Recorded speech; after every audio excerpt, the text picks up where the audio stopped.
বক্তব্যের আগে একটা ছোট্ট আপনাদের সঙ্গে একটা মুজাকারা একটা করে মূল আলোচনা শুরু করব। 20-30-40 বছর আগেকার তুলনায় বর্তমানে কোরআন হাদিসের আলোচনা বেড়েছে না কমেছে বলুন? বেড়েছে। কিন্তু 20-30-40 বছর আগে কিছু গুনাহ ছিল না তা না ছিল, কিন্তু তার তুলনায় বর্তমানে বেড়েছে না কমেছে? 20 বছর আগে মানুষ যতটা সুদ খেত তার তুলনায় বেড়েছে না কমেছে? 20 বছর আগে মানুষ যতটা মদ পান করতো বেড়েছে না কমেছে? লটারির টিকিট 20 বছর আগে যতটা কাটতো তার তুলনায় বেড়েছে না কমেছে? সবটাই বেড়েছে। তার মানে এখন এর ফলাফল এটাই দাঁড়াচ্ছে, যত কোরআন হাদিসের আলোচনা বাড়ছে তত গুনার কাজটা বলুন বাড়ছে।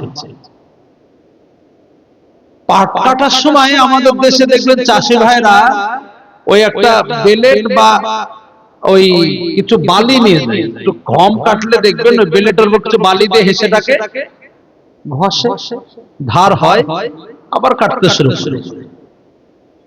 আমরা এই যত ঘষছি তত মনে হচ্ছে ধার তো দূরের কথা ভূতা হয়ে যাচ্ছে মনে হচ্ছে। এর কারণ অনেকগুলো, কিন্তু আমার ক্ষুদ্র ব্রেনে আজকে দুটো কারণ আপনাদের সামনে বলছি। এক নাম্বার আমাদের বক্তাদের মধ্যে, আর দুই নাম্বার শ্রোতাদের মধ্যে। আমাদের মধ্যে যে কারণ সত্যি বড় আশ্চর্য, আপনারা শুনে অবাক যাবেন। আমরা দেশ বিদেশে বক্তব্য করে বেড়াই, সমাজে কিসের অভাব, কোন জিনিসের ঘাটতি, মানুষ কোন রোগে আক্রান্ত, এগুলো আমরা খেয়াল করি না। এমন বক্তব্য করবো আজকের এই গোবিন্দপুরের মানুষ আমার বক্তব্য শুনে যেন খুব সুনাম করে। আজকের গোবিন্দপুরে জালসার দাওয়াত, পরের দিন হয়তো আমার জালসার দাওয়াত হাট গোবিন্দপুর, তারপরের দিন পাঁচখালা, তারপরের দিন শিয়ালখালা, তারপরের দিন আমার হয়তো পাশে হয়তো আবার মানে কি এদিকে চলে আসুন আপনি পুরুলিয়া ইত্যাদি। অর্থাৎ দিন দিন আমার জালসার দাওয়াত বাড়বে আর আমার ব্যবসাটা যেন ভালোই চলে। আস্তাগফিরুল্লাহ বলুন। এই স্বার্থে বক্তব্য করলে কিয়ামত পর্যন্ত সমাজের কোনো পরিবর্তন আসবে না। আর যারা বক্তব্য শুনতে আসে এরা দুটো জিনিসের মূল্যায়ন করে। এক নাম্বার, ওইদিকে চলছে একটা ফাটাফাটি, মোটা মাল ছিল না ছিল, রান্না কেমন হচ্ছে, টেস্টি কেমন, এই একটা টুকটুকিতে ভুটভুটিতে যাবে আর একটা সমীক্ষা করবে। আর দুই নাম্বার বক্তার গলার আওয়াজ, ওয়াজ নয় আওয়াজ, যে মুফতি জারজিসের কি সুন্দর গলার আওয়াজ, মানে কি বলছিল তা বলতে পারবো না, শুনতে খুব ভালো লাগছিল।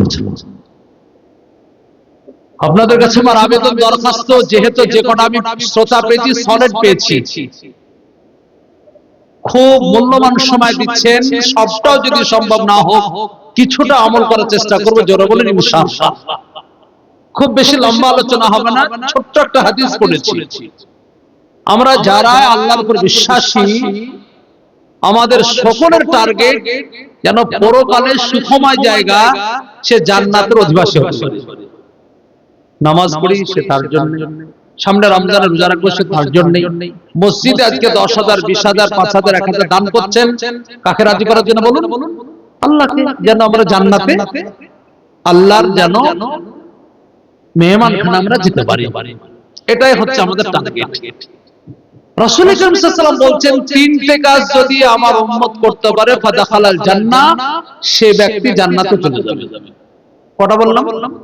কথা বলুন, তিনটে। ছোট্ট ছোট করে সে তিনটা আমল বলবো, আমরা সাধ্য অনুযায়ী চেষ্টা করব ইনশাআল্লাহ। বলুন। বিশ্বনবী বললেন, মানা কালা হালালান ওয়া আমিলা বিসুন্নাতিন ওয়া মিনান নাস বাওয়াইকা ফাদাখালাল জান্নাহ। যে ব্যক্তি হালাল খাবে, দুই নাম্বার যে সুন্নাত মোতাবেক আমল করবে, তিন নাম্বার তার দ্বারাতে মানুষ যেন নিরাপদ থাকে, কোন মানুষ তার কর্মে যেন কষ্ট না পায়, ফাদাখালাল জান্নাহ। আল্লাহ রাসূল বললেন, সে ব্যক্তি জান্নাতে প্রবেশ করে যাবে। যে হালাল খাবে, সুন্নাত মোতাবেক যে চলবে, আর যার দ্বারা তা মানুষ কোনো কষ্ট পায় না, নিরাপদ থাকে। এই তিনটে জিনিসকে একটু ছোট করে আলোচনা একটু মানে কি লম্বা করি। মান আকালা হালালান, যে ব্যক্তি হালাল, কোরআন ও হাদিসে যেটা স্পষ্ট ভাবে নিষেধ এবং তার জন্য কিছু শাস্তি বরাদ্দ হয়েছে, ওটাকে হারাম বলা হয়। আর যেটা অনুমতি আছে, রাসূল খেয়েছেন, রাসূল বলেছেন, রাসূল এর সামনে কেউ খেয়েছেন, মানা করেননি, নিষেধ করেননি, সেটা হালাল। উল্লেখযোগ্য ভাবে আমাদের সমাজে ব্যাপকতার সঙ্গে ছাড়া পেয়েছে 5টা হারাম। সেই 5টা হারামকে ছোট করে একটু মার্কিং করব, আমাদের নিজেদের মধ্যে থাকলে সেগুলো বর্জন করব ইনশাআল্লাহ। বলুন, কেউ মাইন্ডে নেবেন না।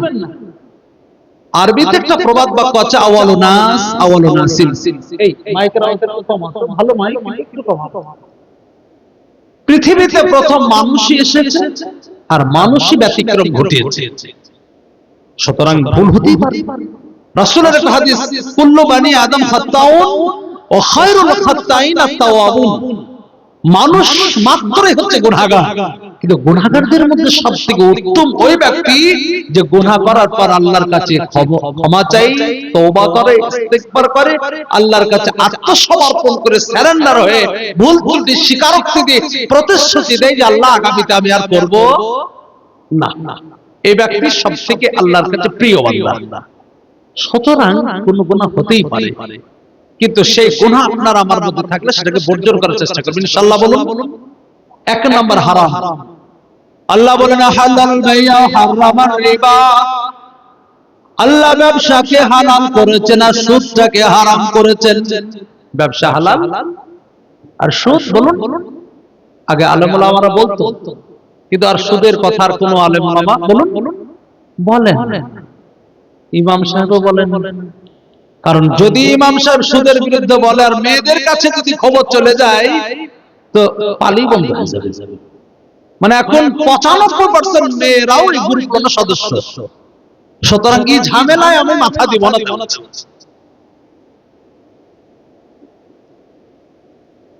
লানা রাসূলুল্লাহ সাল্লাল্লাহু আলাইহি ওয়াসাল্লাম আলা আকিলির রিবা ওয়া মাওকিলাইহি ওয়া কাতিবাইহি ওয়া শাহিদাইহুম সাওয়া। আমার রাসূল অভিশাপ জানিয়েছেন যারা সুদ নেয় এবং যারা সুদ দেয়, সুদের জন্য যারা লেখালেখি করে, মিডিলে যারা সুদের জন্য সাক্ষী থাকে, 4 জন ব্যক্তির জন্য অভিশাপ জানিয়েছেন। আবার রাসূল বললেন 4 জনের একই সমান গুনাহ হবে, কোনো পার্থক্য নাই। সুদ খেলেও যা গুনাহ হয়, সুদের জন্য লেনদেন করার মধ্যে লেখালেখি করলেও তাই গুনাহ হবে, সাক্ষী থাকলে সেই গুনাহ হবে, সুদ দিলেও আপনার একই গুনাহ হবে। 4 জনের একই সমান গুনাহ। একটা কথা বলতে খুব বিবেকে বাধা দিচ্ছে, লজ্জা লাগছে, কিন্তু না বলে আমার নবী বিশ্ব নবী বললেন, নিজের মায়ের সঙ্গে ব্যভিচার করলে যা গুনাহ হয় এটা সম্ভব নয়, মায়ের সঙ্গে ব্যভিচার কখনো সম্ভব নয়। কিন্তু আমার নবী শুধু গুনাহটা যে অত্যন্ত নোংরা এটা বোঝানোর জন্য এমন ভাষা বললেন, নিজের মায়ের সঙ্গে ব্যভিচার করলে যা গুনাহ হয়, সুদ খেলে আমার রাসূল বললেন তার থেকে বেশি গুনাহ হয়।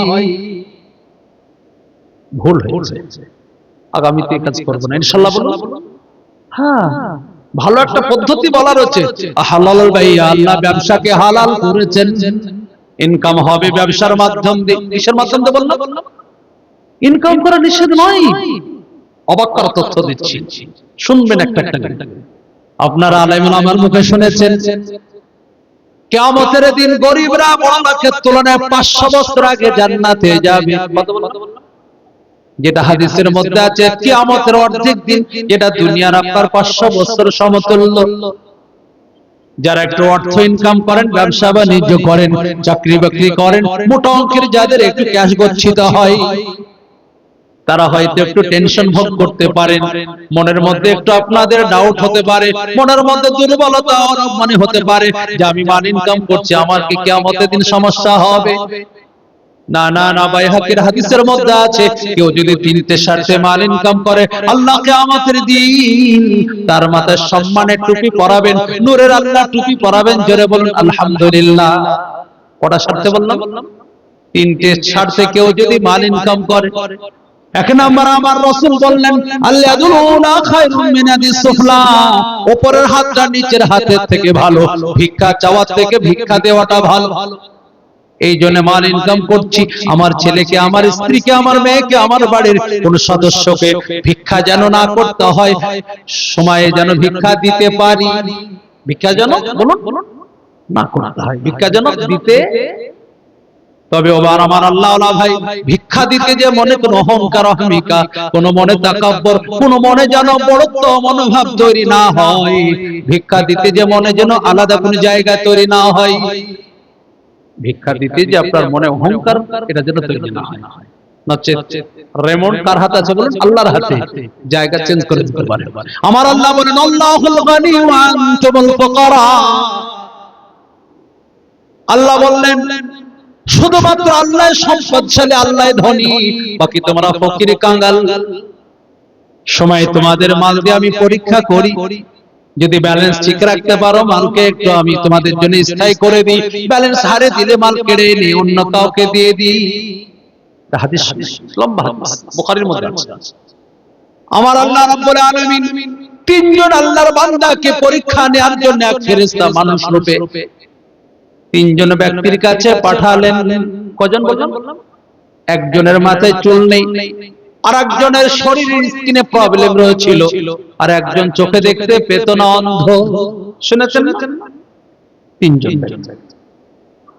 আল্লাহর ফেরেশতা মানুষ রূপে এসে প্রথম ওই ব্যক্তির কাছে যার মাথায় চুল নেই তাকে জানতে চাইল, ওরে আল্লাহর বান্দা তোমার কিসের সমস্যা?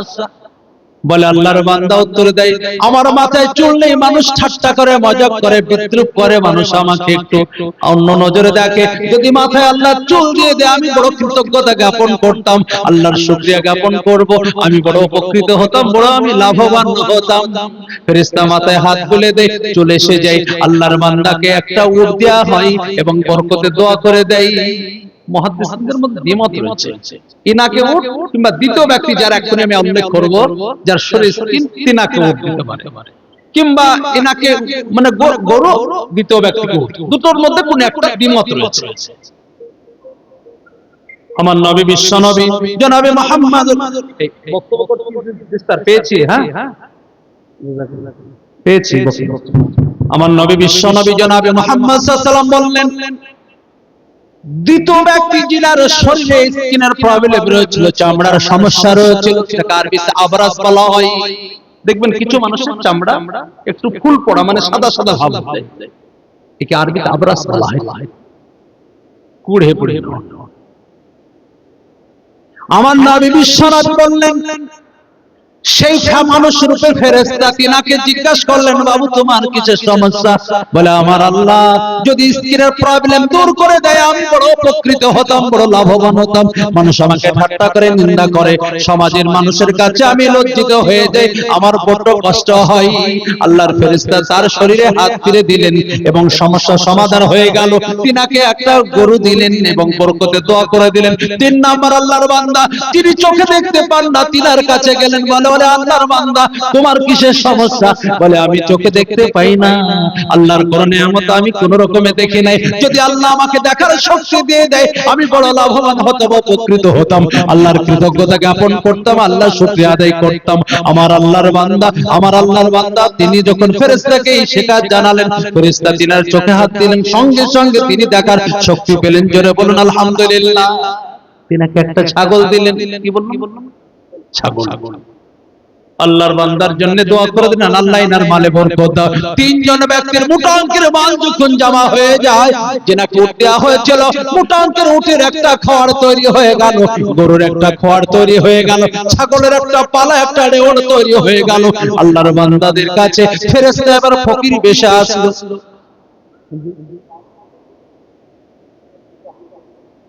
মাশাআল্লাহ, শাহপুরের বাড়ি নাকি? হাবিবুর রহমান ভাই মসজিদের সাথে আল্লাহর ঘরের জন্য 10,000 টাকা দিয়েছেন। আপনারা যারা দেবেন এখানে নামটা মার্কিং করে রাখুন, ইনশাআল্লাহ দোয়ার আগে একটু স্মরণ করে দোয়া করা হবে। 10,000 হাবিবুর রহমান ভাই, শাহপুরের বাড়ি। আল্লাহ তাআলা দানকে কবুল করুন, সকল বলি আল্লাহুম্মা আমিন। মনের জায়েজ বাসনা পূর্ণ করে সকল বলি আল্লাহুম্মা আমিন। ফেরেশতা তিনজন ব্যক্তির কাছে এবার একটু ছদ্মবেশে, ফকির বেশে এলেন। প্রথম ব্যক্তি যিনার মাথায় চুল ছিল না, যিনাকে উট দেয়া হয়েছিল, বুঝতে পারছেন তো? তিনার কাছে এলেন, বলে আল্লাহর বান্দা আমার রাস্তায় সমস্ত আমার মাল জট হয়ে গিয়েছে, বাড়ি যাওয়ার মতো কোনো রকমের আমার পরিস্থিতি নেই, যদি আপনি আমাকে হেল্প করতেন, আর্থিকভাবে সহযোগিতা করতেন, আমি বড় উপকৃত হতাম, বাড়ি পর্যন্ত পৌঁছে যেতাম। আল্লাহ আপনাকে বড় ভালোবেসেছে, আগে আপনার মাথার চুলের সমস্যা ছিল, চুল দিয়েছে, আল্লাহ আর্থিক অবস্থা বড় দুর্বল ছিল, আপনাকে সবল করেছেন। এমন তিনি অভাবের কথা শোনাচ্ছেন, আল্লাহর শুকরিয়া তো দূরের কথা, এমন অভাবের কথা শোনাচ্ছেন মনে হচ্ছে বেটার আরো মানের দরকার। বুঝতে পারছেন না? ফেরেশতা তিনাকে বললেন আল্লাহর শুকরিয়া আদায় করো, তোমার কিচ্ছু ছিল না, সমস্ত রকমের আল্লাহ তোমাকে দিয়েছে। সে মাথা মোটা এবার অস্বীকার করে বসলো, কে বললো কিচ্ছু ছিল না? আমি বংশ পরম্পরা মেহমান আমি পেয়েছি আমার বাপের পক্ষ থেকে, আমার বাপ আমার দাদুর পক্ষ থেকে। বেটা পিছনের কথা সব ভুলে বসেছে, অহংকারী মেজাজ তৈরি হয়ে গিয়েছে। আল্লাহর ফেরেশতা তিনি চলে গেলেন, বলে বাবা তোমার কোনো সমস্যা নেই, তবে একটা কথা জেনে রাখবা, যেমন ছিলে তেমন হয়ে যাবে। যেমন ছিলে। 2 নাম্বার আল্লাহর বান্দা, ছোট চাঁদঘর বাড়ি, একটা টোটো হারিয়ে গেছে। যদি কাউরের কাছে খোঁজ থাকি বা কেউ পেয়ে থাকেন, সেটা অবশ্যই আমাদের এখানে জানাবেন। ওই এরা লাইনি ও খিচুড়ি খাওয়া পার্টি গন্ডগোল করেছে, বুঝতে পারলেন না? ওগুলো পালট হয়েছে কিংবা বদমাশি করেছে। এই কি বলছি বুঝতে পারছেন তো? 2 নাম্বার আল্লাহর বান্দা, তিনার কাছে ফেরেশতা গেলেন, একই ভাষা ব্যবহার করলেন, আমার রাস্তায় যাওয়ার মতো কোনো সমান কি সমাজ, আমার রাস্তায় যাওয়ার মতো কোনো সম্পদ নেই, যদি আমাকে একটু হেল্প করতেন বাড়ি যাওয়া হতো আমি উপকৃত হতাম। এই বেটা একই উত্তর দিল যেটা প্রথম ব্যক্তি বলেছিল, একই কথা। আমার মালের বড় অভাব, আরো চাইছেন হচ্ছে, বলে আল্লাহ যে তোমাকে দিয়েছে গো, অস্বীকার করো। বলে আমার বংশ পরম্পরা আসছে, এটা কোনো আল্লাহর দেওয়া নেই। আস্তাগফিরুল্লাহ বলুন। আল্লাহর ফেরেশতা বললে কোনো সমস্যা নাই, তবে তোমারও যেমন ছিল তেমন হয়ে যাবে।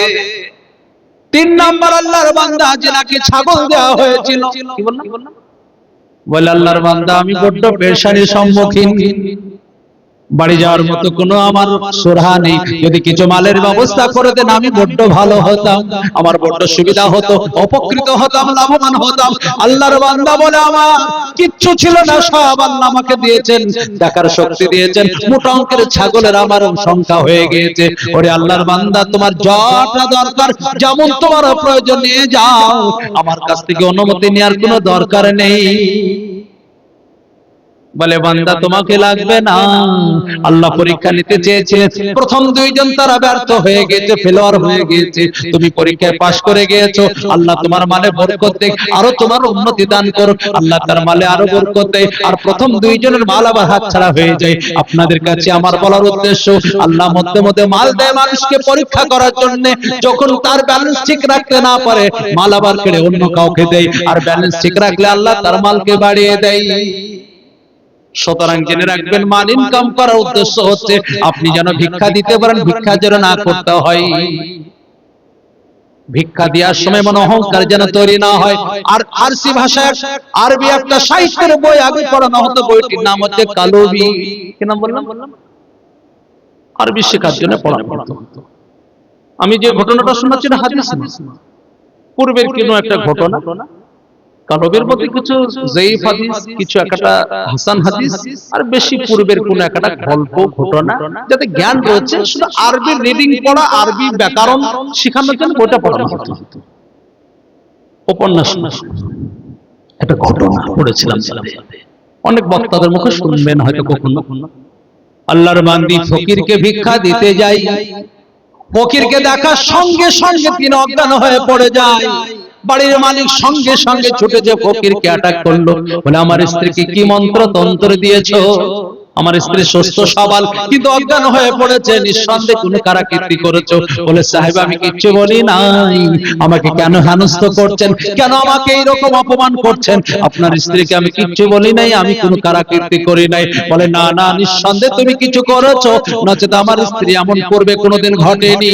দুজনের মধ্যে কথোপকথন চলছে, ইতিমধ্যে মেয়েটার জ্ঞান ফিরে আসে। বলে স্বামী তিনাকে ছেড়ে দেন, তিনার কোনো দোষ নেই, কোনো ত্রুটি নেই, কোনো ঘাটতি নেই, তিনি আমার সঙ্গে কোনো দুর্ব্যবহার করেনি। বলে এমন কেন হলো? বলে আপনাকে বলছি আগে ছেড়ে দেন। বলে না, আগে বলো মাঝে ছাড়বো না, তার যদি কোনো দোষ ত্রুটি হয় তাকে পানিশমেন্ট করব। বলে উনি থাকলে বলতে পারবো না, ওনাকে ছেড়ে দেন, উনি যাবে তবেই আপনাকে বলবো।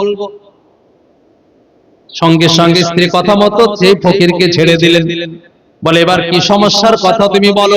বলে আজকের আল্লাহর কারিশমা, আল্লাহর কুদরত, আল্লাহর ক্ষমতা আমি দেখার পর নিজেকে আমি কন্ট্রোল করতে পারি নাই, অজ্ঞান হয়ে পড়ে গেছি, নিজের জ্ঞান ঠিক রাখতে পারি নাই। বলে কি আল্লাহর কুদরত, কি আল্লাহর কারিশমা দেখলে? বলে আজকের আপনার দ্বারা যিনি ভিক্ষা করতে এসেছিলেন ইনি আমার প্রাক্তন স্বামী, ইনার সঙ্গে আমার বিয়ে হয়েছিল। ইনি মোটা অঙ্কের মালের মালিক ছিলেন, অনেক আল্লাহ ধন সম্পদ দিয়েছিলেন, গাড়ি বাড়ি টাকা পয়সার কোনো অভাব ছিল না, কিন্তু তেনার মেজাজটা বড় তীক্ষ্ণ, মনে বড় অহংকার ছিল, মনে বড় তার তাকাব্বুর ছিল, মনের মধ্যে সবসময় বড়ত্ব ভাব ছিল। আমি একজন ফকিরকে, তিনার সংসার থাকাকালীন একজন ফকিরকে বিনা অনুমতিতে, বিনা পারমিশনে, তিনার বিনা অর্ডারে ভিক্ষা দিয়েছিলাম। আমার উপর মানসিক নির্যাতন তাতেও শান্ত হলো না, মানসিকের সঙ্গে সঙ্গে আমার উপর শারীরিক নির্যাতন তাতেও ক্ষান্ত হলো না। শেষ পর্যন্ত আমাকে মোতাল্লাকা করে বাড়ি থেকে বিতাড়িত করে দেয়, তিনার সংসার থেকে আমাকে বিতাড়িত করে দেয়। আমি আমার বাড়িতে ছিলাম, আপনার পছন্দ হয়েছে তাই বিয়ে করেছেন, কিন্তু আমি অবাক হয়ে গেলাম, এত বড় টাকা পয়সা ধন দৌলতের মালিক সব বিলীন হয়ে গিয়েছে, মানুষের দ্বারে দ্বারে ভিক্ষা করে বেড়াচ্ছে। আল্লাহ কি না পারে? তুদিল্লু মান তাশা ওয়া তুইজ্জু মান তাশা বিয়াদিকাল খায়র ইন্নাকা আলা কুল্লি শাইইন কাদির। তাই স্বামী আমি নিজেকে আর কন্ট্রোল রাখতে পারলাম না, ঠিক রাখতে পারলাম না, জ্ঞান হারে ফেলেছি। আল্লাহ কি না করতে পারে? তিনি আমাকে চিনতে পারেন নাই, কিন্তু আমি তিনাকে চিনে গিয়েছি। তিনার চেহারার লাবণ্যতা শেষ হয়ে গিয়েছে, পোশাকের ভঙ্গিমা তার শেষ হয়ে গিয়েছে।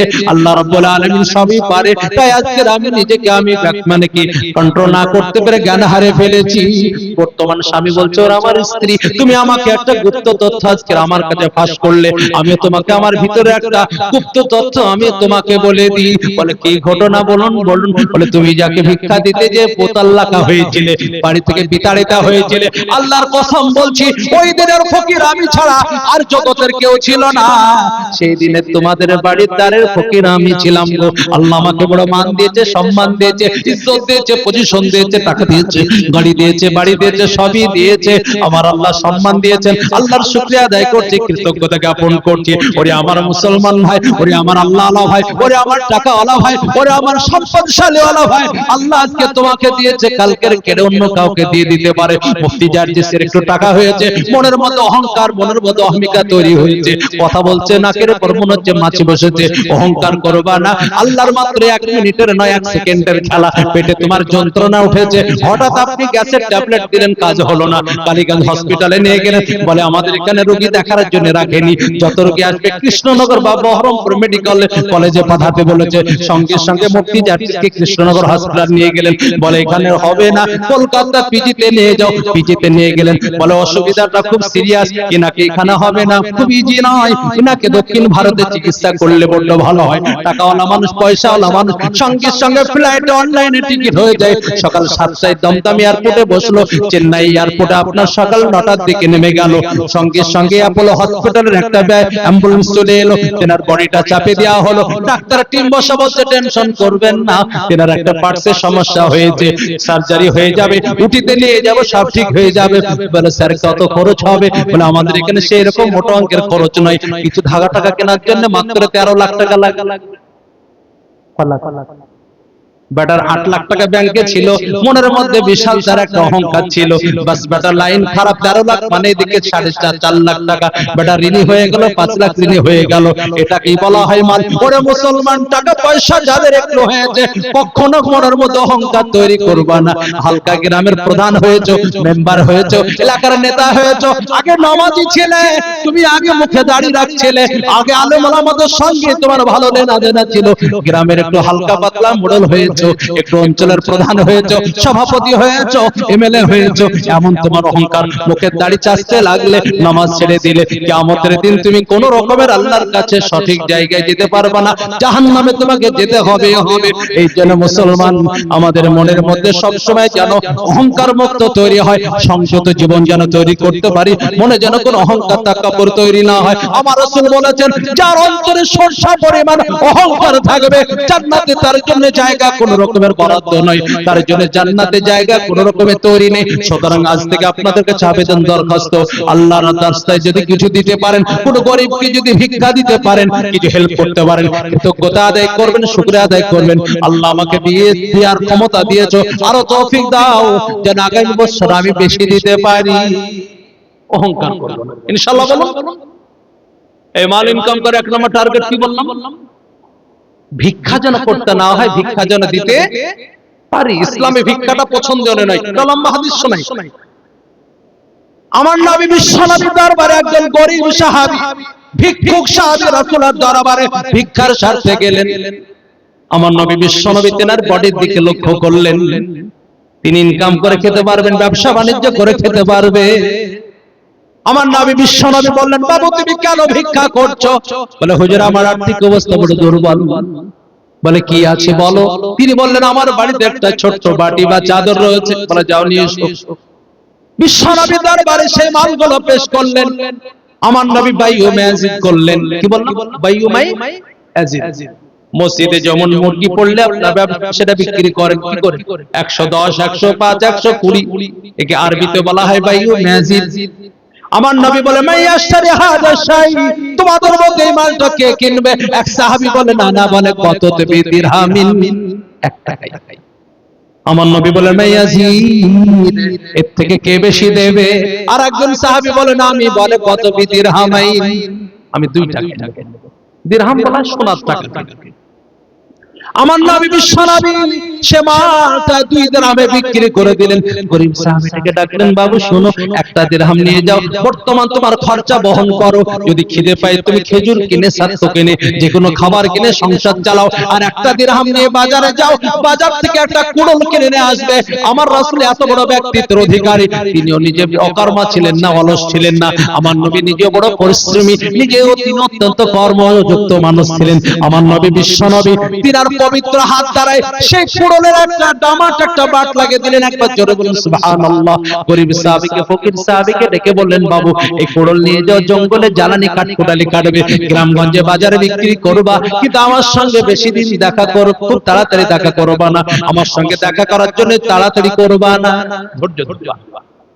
মানে এটা নয় যে কালকে ব্যবসা শুরু করে কাল থেকে লাভ হবে। মুসলিমদের মধ্যে তো ধৈর্য কম। চায়ের দোকানে বিড়ি ধুয়ে এনে মারামারি লেগে যায়। কিসের ধোঁয়া বললাম? বিড়ির ধোঁয়া। বিশ্বনবী বললেন, আফজালুল আমাল আস-সাবরু ওয়াস-সামাহা, সবথেকে ভালো আমল হচ্ছে ধৈর্যশীল হওয়া আর উদারপন্থী হওয়া। ধৈর্যশীল আর কি বললাম?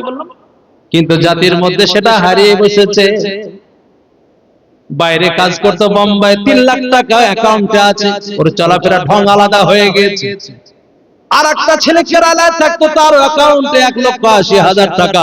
তার একটু অহমিকার সঙ্গে চলে, বাম হাতে একটা সিগারেট, ডান হাতে আবার একটা চায়ের কাপ। স্টাইল ধোঁয়াটা একটু হাওয়াতে পাশে ব্যক্তির একটু নাকে গিয়েছে, তার হাতে একটা বিড়ি ছিল আর একটা লাল কাপ, লাল চায়ের কাপ। স্টাইল। বলে, আমার দিকে ধোঁয়া দিচ্ছিস কেন? বলে, এরকম কথা উঁচু কেন বলছিস? আমার ভাই এখন খটমটে নেতা।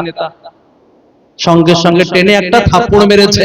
ও বেটার বাড়িতে 3খানা নয় 7খানা লাঠি। ও এবার 2টো থাপ্পড় লাগিয়ে দিয়েছে, দুজনের নাকে আঘাত, বাস হায়াটাম টোমাটা, দুজনের নাক দিয়ে ব্লাড আসছে। কালীগঞ্জের থানা, কালীগঞ্জ তো নাকি, কালীগঞ্জের থানায় চলে গেল। মেজবাবুর আন্ডারে একটা কেস আর একটা বড় বাবুর আন্ডারে একটা কেস।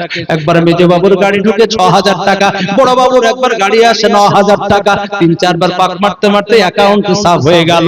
বুঝে গেছে মালের মধ্যে আর ক্যাশ নেই। চার্জশিট লিখে এবার কৃষ্ণনগরে এবার কোর্টে পাঠিয়ে দিয়েছে। 2 মাথা মোটা 2টো উকিল ধরেছে। হাসছেন? আমি হাসানোর বক্তব্য করছি? ছি ছি ছি ছি।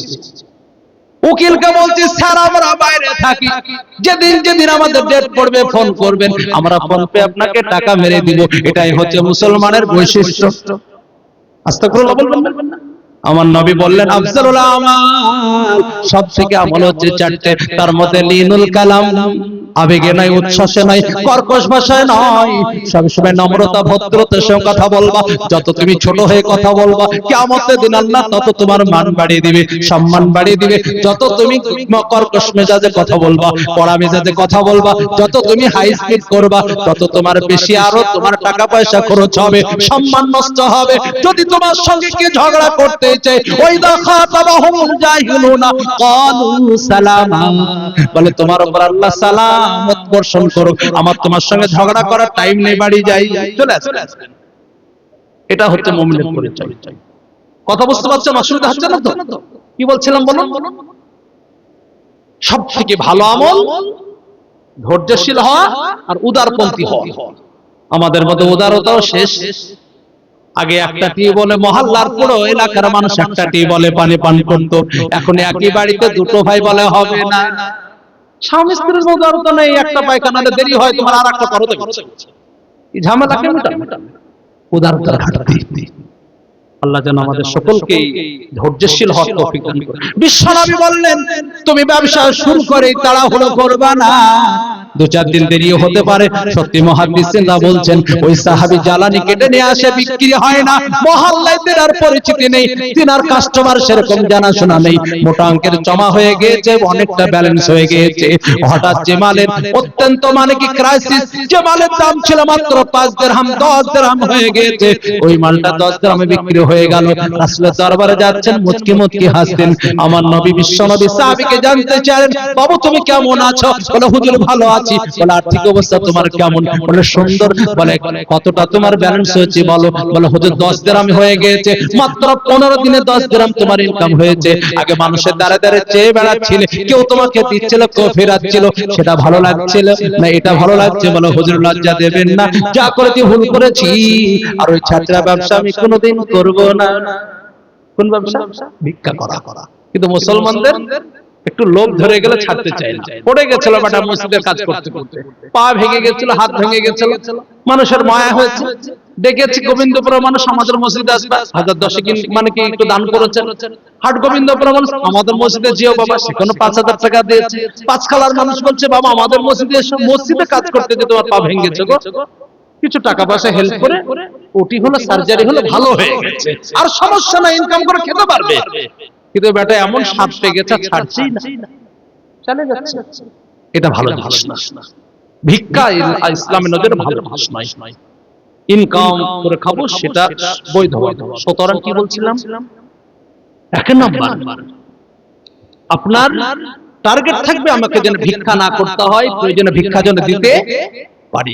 2 নাম্বার মাল ইনকাম আর টার্গেট বুনিয়াদ ইসলাম আলা খামস, ইসলামের বুনিয়াদ হচ্ছে 5টা, ঈমান বিল্লাহ ওয়া রাসূল ওয়াস সালাত ওয়াস সিয়াম ওয়াজ যাকাত ওয়াল হজ। আমার রাসূল বললেন, 1 নাম্বার ইসলামের বুনিয়াদ আল্লাহ আল্লাহ রাসূলের উপর বিশ্বাস, 2 নাম্বার সালাত, 3 নাম্বার সাওম। এই তিনটের জন্য কোনো মালের প্রয়োজন হয় না। কিন্তু হজ করতে গেলে আপনার 6 লক্ষ টাকা দরকার। আপনি যাকাত দেবেন, প্রত্যেকবার আপনার কাছে 52.5 ভরি চাঁদি আর 7.5 করে সোনা পরিমাণ অর্থ থাকা দরকার। ওরে মুসলমান, আপনার টার্গেট আমি ইসলামের 5টা বুনিয়াদের উপর যেন আমল করতে পারি। ঈমান নিয়ে এসেছি, নামাজ পড়ি, রোজাও রাখি, মধ্যে মধ্যে যাকাতও দেব, জীবনে একবার যেন হজ করতে পারি।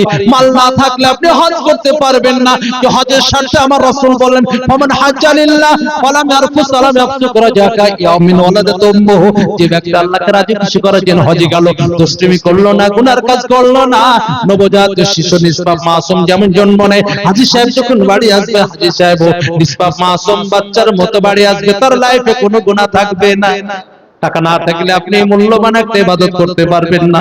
রাসূল আরো একটা মজার তথ্য দিয়েছেন, লাইসা ফিল হজ্জিল মাবরুর ইল্লাল জান্নাহ, মাকবুল হজের প্রতিবদলা জান্নাত ছাড়া কিছু নাই। হজ যদি আপনার কবুল হয়ে যায়, তার প্রতিবদলা আমার আল্লাহ জান্নাতই দেবেন। জোরে বলুন আলহামদুলিল্লাহ। এই মূল্যবান একটা ইবাদত করতে গেলে অর্থের দরকার। আপনি মাল ইনকাম করছেন, 2 নাম্বার টার্গেট আমি যেন হজ করতে পারি, আমি যেন যাকাতও দিতে পারি।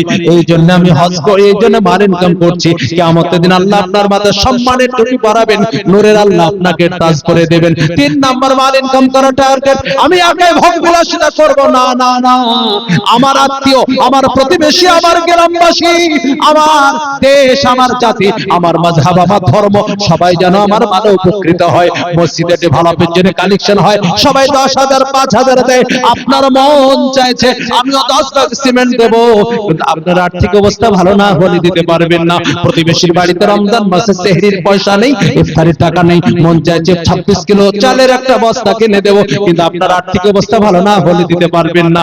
ভাগ্নের ভালো রেজাল্ট হয়েছে, মাধ্যমিক পরীক্ষা চলছে, ভালো রেজাল্ট হয়েছে, আলামিনে ভর্তি হবে, ছেলেকে ভর্তি করার জন্য বোন ভাইয়ের কাছে এসেছে, 1010 তোমাকে হেল্প করতে হবে। সত্যি ভাইয়ের মন চাইছে আমার ভাগ্নের ভবিষ্যৎ উজ্জ্বল করার জন্য আমি যদি হেল্প করব, কিন্তু তার ব্যক্তিগত আর্থিক অবস্থা ভালো না হলে দিতে পারবে না।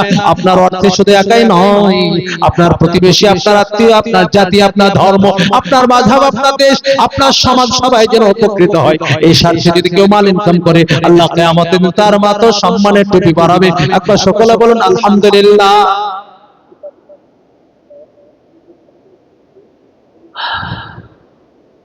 মাশাআল্লাহ। এটা খুব গুরুত্বপূর্ণ হাদিস শোনাই, ভালো লাগলো কথাটা শুনে। ইদা মাতাল ইনসান ইনকাতা আমালুহু ইল্লা মিন সালাসা। আমার রাসূল বললেন, কেউ যদি মারা যায় তার সমস্ত আমল বন্ধ হয়ে যাবে। নামাজ পড়তে পারে না, রোজা রাখতে পারবে না, হজ করতে পারবে না, যাকাত দিতে পারবে না। তো তিনটি আমলের প্রতিক্রিয়া বাকি থাকে। তার মধ্যে একটা হচ্ছে যে সাদাকাতুন জারিয়া, স্থায়ী কোন অনুদান। মসজিদ তৈরি করতে যিনি জায়গা দিয়েছেন, মসজিদের ইট যিনি কিনে দিয়েছেন, মসজিদের ছাদ তৈরি করার সময় যিনি সিমেন্ট দিয়েছেন, তিনি বালি দিয়েছেন, যিনি আপনার রড দিয়েছেন। ওরে মুসলমান, আপনি মারা যাবেন, কবরে আপনি ঘুমাবেন। আমার আল্লাহ রাব্বুল আলামিন এই মসজিদে যতজন ব্যক্তি নামাজ আদায় করবে তার কমিশন, আপনার নেকির কমিশন ওই আপনার কবরে যেতে থাকবে আপনার আত্মার কল্যাণার্থে। একবার জোরে বলুন আলহামদুলিল্লাহ। একজন আল্লাহর বান্দি যার নাম হচ্ছে ছয় না বাবা, যিনি 5 শতক জায়গা দিয়েছিলেন মসজিদের সময়, আবার বলছে আমার মোটা অঙ্কের ব্যালেন্স থাকলে বাবু বেশি দিতাম, কিন্তু আমার সাধ্য অনুযায়ী যতটুকু পারলাম। এবছর বলছে হুজুর গো, আমি 2 ব্যাগ সিমেন্ট দিয়ে আমার মসজিদ যেন কমপ্লিট হয়ে যায়, আমার 2 ব্যাগ সিমেন্টের মাধ্যম দিয়ে মসজিদের বাকি কাজটা যেন কমপ্লিট হয়ে যায়। এই জন্য এবারে বললেন আমি 2 ব্যাগ সিমেন্ট দেব। আগে 5 শতক জায়গা দিয়েছেন, আল্লাহ তেনার এই দানকে কবুল করুক। সকলে বলুন আল্লাহুম্মা আমিন। খুব ভালো কাজ, সাদকায়ে জারিয়ার জন্য চেষ্টা করব ইনশাআল্লাহ। বলুন। মূল আলোচনা আবার আসছি। কি বলছিলাম? মাল ইনকাম করার 3টে উদ্দেশ্য শোনালাম। তো আমরা আজ থেকে সকলেই হালাল ভাবে উপার্জন করব ব্যবসার মাধ্যমে ইনশাআল্লাহ। বলুন। আমার নবী বিশ্বনবী বলেন, শুনবেন, মুসলিমের রাওয়াত, আতাজুল আমিনুস সাদুক মান নাবিয়িন ওয়াস-সিদ্দিকিন ওয়াস-শুহাদা। যিনারা ব্যবসা করেন তাদের সাথে সুসংবাদ, যে ব্যবসায়ীর মধ্যে মাত্র 2টো গুণ থাকবে। কটা বললাম? 1 নাম্বার সততা, 2 নাম্বার আমানতদারি থাকে। ওই ব্যবসায়ী কিয়ামতের দিন তার পজিশন শুনুন, আল্লাহ ওয়ালাদের সঙ্গে, শুহাদাদের সঙ্গে, নবীদের সঙ্গে একই ফ্ল্যাটে একই বাংলোতে থাকার জায়গা হবে। যে ফ্ল্যাটে আমার নবী থাকবেন হযরত ইউসুফ আলাইহিস সালাম, ঈসা আলাইহিস সালাম, হযরত ইয়াকুব আলাইহিস সালাম থাকবে, যে ফ্ল্যাটে হামজারা থাকবে, যে ফ্ল্যাটে মুসলমান হযরত আব্দুল কাদের জিলানী, হযরত আবু বকর, হযরত ওমর ফারুক, ওই ফ্ল্যাটে আপনাকে আল্লাহ থাকার সুযোগ দিবে। যদি ব্যবসায় যদি আমানতের খেয়ানত না হয়, ব্যবসায় যদি আপনার কোনো রকম মিথ্যার আশ্রয় যদি গ্রহণ না করেন, মাত্র 2টো গুণ, আস্তাজিরুল আমিনুস সাদুক, আমানতদার আর সত্যবাদী হতে হবে। পেয়ারা তলায় সাজিয়েছেন, ক্যাট ছোট ছোট উপর ফ্রেশ মালগুলো দিয়ে পাতা সাজিয়ে দিয়েছেন, লাইন ভালো নাই। বেগুন তলায় টুকরো বেগুন মারলেন, আর উপরে ভালো ফার্স্ট ক্লাস করে শ্যাম্পু লাগানো বেগুন দিয়ে একদম উপরটাকে সাজিয়ে দিয়েছেন, লাইন ভালো না। আমার নবী বিশ্বনবী একবার ভুসি মালের বাজারে নামলেন, গমের একটা পালা ছিল, আমার নবী হাত মারলেন, ভিতরে একটু ভিজা গম। সাহাবীকে জানতে চাইলেন, বাবু এটা কেন? তিনার মুখটা একটু জড়সড় হয়ে গিয়েছে, বলে হুজুর শিশির বান নিহরে হয়ে হয়তো গিয়েছে। আমার নবী বলেন, কেন তুমি উপরে রাখলে না? উপরে রাখতে মানুষ দেখতো, পছন্দ হলে নিত, নচেত নিত না। রাসূল তখন বললেন, মান গাশশা ফালাইসা মিন্না, যে ব্যক্তি ধোঁকা দিবে সে আমার প্রকৃত উম্মত নয়, ধোঁকা দেব না ইনশাআল্লাহ। বলুন। আমার নবী, আমার আল্লাহ কোরআন কারীমের মধ্যে বলেন, ওয়ালা তুফসিরুল মিজান, তোমরা কখনো দাড়িতে ওজন কোনোদিন কাউকে কম দেবে না। আমাদের দেশে দেখবেন অনেক দালাল মানুষ পাটের ব্যবসা করে, ওর বাটখারা বা 2 কোয়ালিটির হয়, একটা কিনা বাটখারা আলাদা, বিক্রির বাটখারা আলাদা। বুঝতে পারছেন না? 5.5 কেজি হয়তো বিক্রির বাটখারা, আবার কিনা বাটখারা ব্যাটার 5.5 কেজি। আড়তে মাল বিক্রি করে বেটা হয়তো 9000 টাকা কুইন্টাল পাট, আর গ্রামে কিনে বেড়াচ্ছে 9500 টাকা, 500 টাকা বেশি। তার মানে বেটা যা কারচুপি করেছে বাটখারাতেই করেছে। আমার আল্লাহ বলেন, লা তুওয়ালা তুকসিরুল মিজান, কখনো তোমরা ওজনে কাউকে কম দিও না, নেওয়ার সময় বেশি নিও না। ওয়াইলুল লিল মুতাফফিফিন, ওদের জন্য জাহান্নামের আগুন, যারা ওজন যখন নিজের জন্য নেয় মালটা বাড়িয়ে নেয়, আর যখন কাউকে দেয় হালকা করে কমিয়ে দেয়। এটা করব না। একবার জোরে বলেন ইনশাআল্লাহ। বালি পাথরের ব্যবসা করো মুসলমান, পার 100 সেটটি তুমি কিনছো 8,500 টাকা, আর বিক্রির সময় বেচতে তুমি মাত্র 8,000 টাকা। কিনছে বেটা বেশি দামে আর বিক্রি করছে বেটা কম দামে, বলে আমার গাড়িতে 6,000 টাকা লাভ হলো। মানে কোন ফিতে মারা মেরেছো? লাইন খারাপ। এটা করবো না ইনশাআল্লাহ। বলুন ব্যবসা করবো সততার সঙ্গে, আমানতদারের সঙ্গে, কোন ডুপ্লিসিটির আশ্রয় নেব না। আল্লাহ আপনাকে এইভাবে ব্যবসা করে হালাল ইনকাম বের করলে ফাদাখালাল জান্নাত। কোথায় যাবেন বলুন? জান্নাতে যাবেন। সহজ করে বোঝাচ্ছি, আজ থেকে সুদে আমরা জড়িত হব না ইনশাআল্লাহ। বলুন 2 নাম্বার হারাম, লানা রাসূলুল্লাহ সাল্লাল্লাহু আলাইহি ওয়াসাল্লাম আল্লাহর রাশি ওয়াল মুরতাশি। যারা ঘুষ খায় এবং যারা ঘুষ দেয় তাদের উপর আল্লাহর নবী অভিশাপ জানিয়েছেন। ওগো মুসলমান, লজ্জা করবেন না। একটু ভালো করে আমার কথাটা গ্রহণ করবেন, মেনে নেবেন। পেয়ালার অফিসে মাত্র একজন অফিসার থাকে আর তার আন্ডারে থাকে আপনার মোটামুটি 150 ব্যক্তি। কত ব্যক্তি? কত বলছেন? একজন বেয়ালার অফিসে থাকে অফিসার আর তার আন্ডারে 150 ব্যক্তি। ডেইলি প্রত্যেক দিন এক একজনের ইনকাম হয় 8,000, 10,000, 20,000, 30,000। ওরে বেটা, তুমি ইনকাম করছো করো, কিন্তু কিয়ামতের দিন তোমার ছেলে ভাগ নেবে না, তোমার স্ত্রী ভাগ নেবে না, তোমার মেয়েও ভাগ নেবে না। তুমি বেটার জন্য গাড়ি করলে, বাড়ি করলে, ব্যাংক ব্যালেন্স করলে, মাত্র 49 বছরে তোমার কিডনি ডাউন হয়ে মারা গেল। বেটার জন্য 3 তালাকটা ফ্ল্যাট করেছো তোমার, হয়তো গোবিন্দপুরের মোড়ে বা হয়তো পলাশীর বাজারে ফার্স্ট ক্লাস একটা R15 বেটাকে কিনে দিয়েছো, একটা ভালো তুমি অ্যাভেঞ্জার গাড়ি কিনে দিয়েছো, 4 চাকা একটা ভালো বেটার জন্য কিনে দিয়েছো। তুমি মারা গেলে বেটা চড়ে তোমার বেটা মৌজ করলো, আইশ করলো। কিয়ামতের দিন যখন তোমার হ্যান্ডকাপ করে দেওয়া হবে, বেটার সঙ্গে দেখা হবে, বেটা তোর জন্য আমি গাড়ি করেছিলাম, তোর জন্য আমি বাড়ি করেছিলাম, 3 তালা একটা বাংলো করে দিয়েছিলাম, কত কষ্ট করে তোর জন্য ইনকাম করেছিলাম, মানুষকে কত ঘুরে ফিরে আমি টাকা পয়সা ইনকাম করে সব বানিয়ে দিয়েছিলাম। আজকে আমার একটু সমস্যা হয়েছে, একটু হালকা করে আমার গুনার একটু ভাগ নে না। বেটা বলবে তুমি করেছো, আমার হুকুমে করেছো নাকি? তুমি আপনি ভাল্লা বেজে বেড়াবে, আমার কোনো দরকার নেই। ওরে মুসলমান, দুনিয়াতে বেশি দিন থাকবা না, সীমিত টাইমের জন্য এসেছো, কেন হারাম ইনকাম করছো? তোমার জন্য অন্য কেউ ভাগীদার হবে না। আমার নবী বিশ্বনবী বললেন, কোন ফিদ দুনিয়া কান্নাকা গরিবা বিন সাবিল। দুনিয়াতে এমন ভাবে থাকো একজন পথিক এবং অতিথি। পথিক বলুন, অতিথি বুঝতে পারছেন না? আমি হয়তো ভরিয়ারপাড়া থেকে আসছিলাম, কারণ এখন ছুটি মাদ্রাসা। আস্তে আস্তে ভাকড়ির মোড়ে কোনো চায়ের দোকানে চা পান করতে দাঁড়ালাম। মিনিট 10 চা পান করে আবার রওনা দিলাম। চায়ের দোকানদার কেউ বলবে না, স্থানীয় মানুষ কেউ বলবে না মুফতি সাহেব দাঁড়িয়েছিলেন, কেন চলে গেলেন? ওরা ভাববে হালকা করে একটু মেজাজের মধ্যে হালকা পাতলা একটু ক্লান্তি ভাবে সেগুলো চা পান করার জন্য দাঁড়িয়েছে। সাহেব আপন উদ্দেশ্য চলে গেল, কেন চলে গেল এটা কেউ বলবে না, কিন্তু আমি সেখানে দাঁড়িয়েছি বৈকাল 3টের সময়, 4টে, 5টা, 7টা, 8টা, 9টা, 10টা, 11টা বেজে যাচ্ছে, তবুও চায়ের দোকান হয়তো আমি বসে রয়েছি, দোকানদার দোকান বন্ধ করছে, স্থানীয় ব্যক্তিরা দোকান বন্ধ করছে। বলে হুজুর এত ব্যস্ত মানুষ তবুও এতক্ষণ পর্যন্ত কার জন্য দাঁড়িয়ে রয়েছেন? কেন আপনি এত লম্বা টাইম ওয়েট করছেন? কেন আপনি এত লম্বা টাইম আপনি লস করছেন? জিজ্ঞাসা করবে কি করবে না? তাড়াতাড়ি বলুন। একজন পথিক বেশিক্ষণ দাঁড়ানোটা আশ্চর্য, তাড়াতাড়ি চলে যাওয়াটা স্বাভাবিক। দুনিয়াতে আমরা পথিকের নাই, এখানে বেশি দিন থাকাটা আশ্চর্য, তাড়াতাড়ি চলে যাওয়াটা স্বাভাবিক। 2 নাম্বার, আমার নবী বললেন, অতিথি নাই, আপনার বাড়িতে জামাই এসেছে, সকালবেলায় বাড়ি যাচ্ছিল, শাশুড়ি মা বললেন, বাবা তুমি যেও না, 3 মাস পরে এসেছো, বড় কষ্ট করে এসেছো, খুব ব্যস্ত মানুষ, আর একটা দিন থেকে যে একটা মুরগি রেখেছি বাবা তোমাদের জন্য, সুন্দর করে শাশুড়ি মা মুরগির মাংস খাওয়ালো। পরের দিন বাড়ি চলে গেল। গোবিন্দপুর ফরিদপুর নাকি ফরিদপাড়ার কোন মানুষ বসবে না, ছলে বন্দির জামাই এসেছিল, 2 দিন পর কেন চলে গেল? এটা কেউ বলবে না, বলবে না। সবাই জানে শ্বশুর বাড়ি এসেছিল, 1-2 দিন থাকার পর বাড়ি চলে যাবে বাবার বাড়ি, কেউ প্রশ্ন করবে না।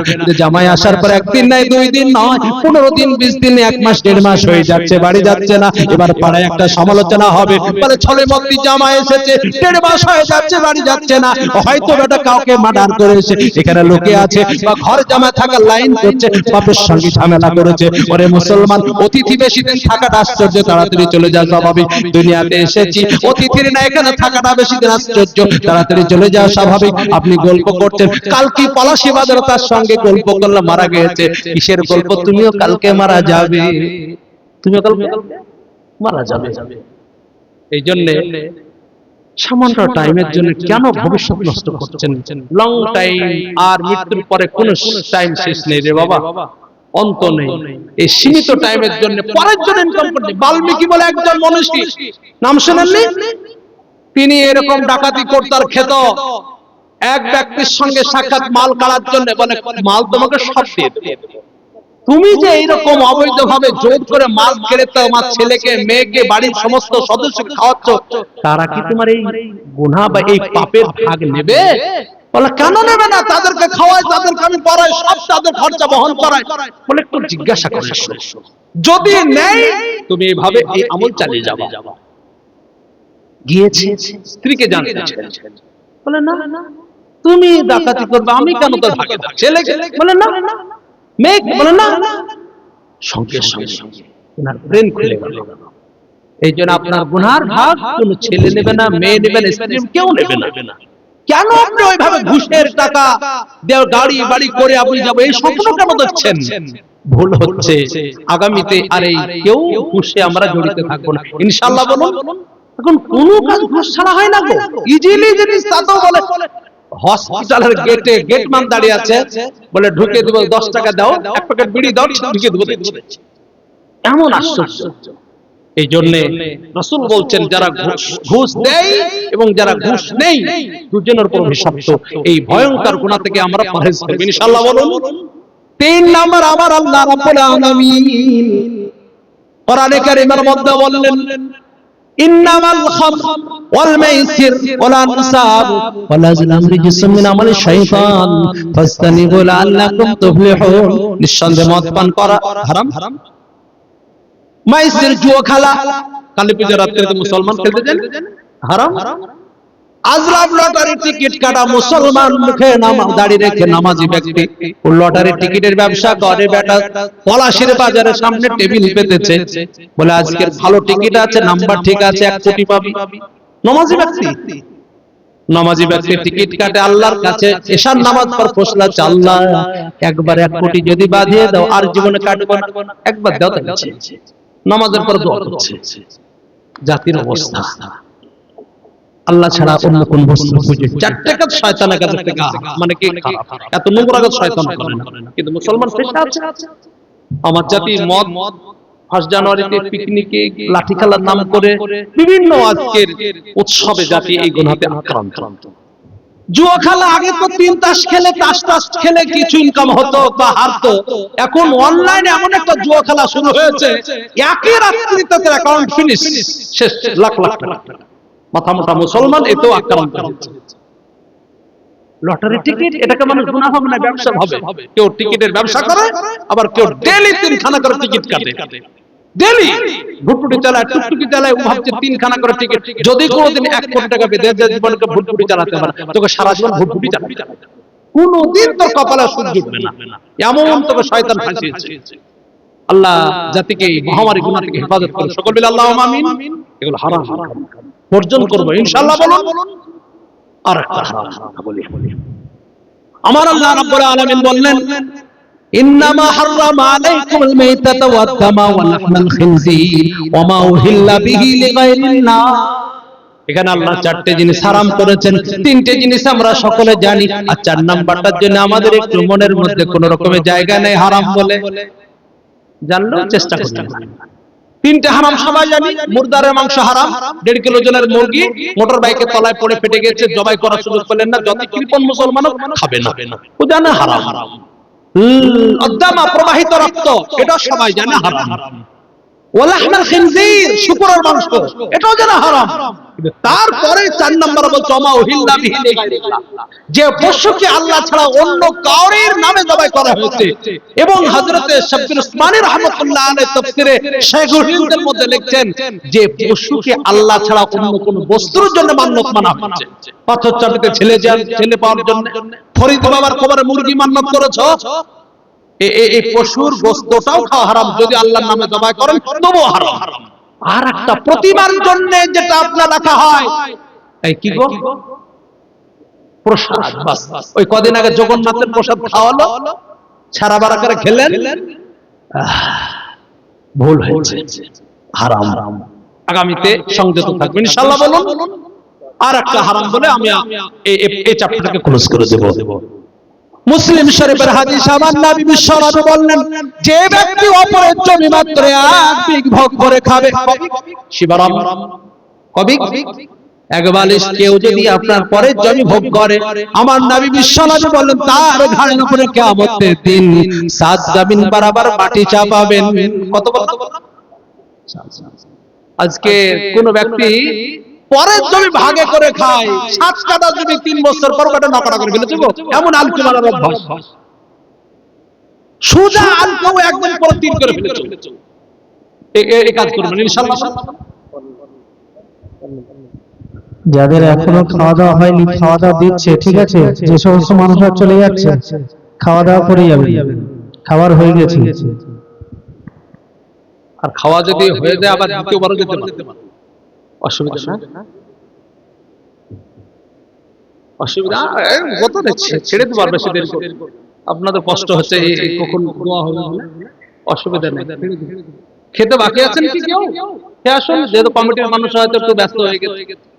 হ্যাঁ, কি বলছিলাম?